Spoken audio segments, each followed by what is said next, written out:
Eli Boone didn't touch her. That was the first thing Clara noticed, even as fear thudded in her chest like a trapped bird. He stood a careful distance away, head in his hands, eyes dark but steady. Around them, the Boone ranch stretched wide and lonely, wind combing through the grass as if the land itself were listening. "You're tired," he said at last, voice low, roughened by years of dust and weather. "House is that way." Clara followed because she didn't know what else to do. Every sermon she'd heard about obedience, every whispered warning about men with power, echoed in her mind. Her father had called it a contract. The town had called it shame. Eli Boone called it nothing at all. Inside the house, the silence was thick. The place was clean but spare, no woman's touch, no softness except the light spilling through the window. Eli set her trunk by the wall and gestured to a chair. "You'll eat," he said, setting a plate before her. "Then you'll sleep. Tomorrow we talk." She stared at him, suspicion flickering across her face. "Talk about what?" "About what you want," he replied. "And what you won't do." That startled her more than cruelty would have. Men didn't ask what women wanted, especially not women like her, bound by ink and desperation.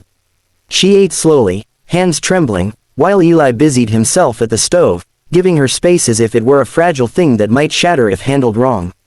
Night fell hard on the prairie. When Eli showed her to a small room at the back of the house, he paused at the door. "You lock this," he said simply. "I'll be in the barn." Clara waited until his footsteps faded before sinking onto the bed, exhaustion crashing over her. Sleep came in uneasy waves, broken by memories of her father's bowed head, the church elder's averted eyes. She woke before dawn to the sound of work, steady, honest labor carried on outside her door. Morning light revealed a different man than the one painted by rumor.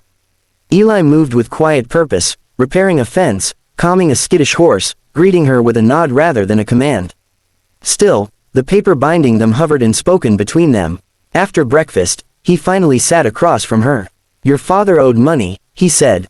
"He came to me. I agreed to clear the debt. But hear me now, no one owns another person.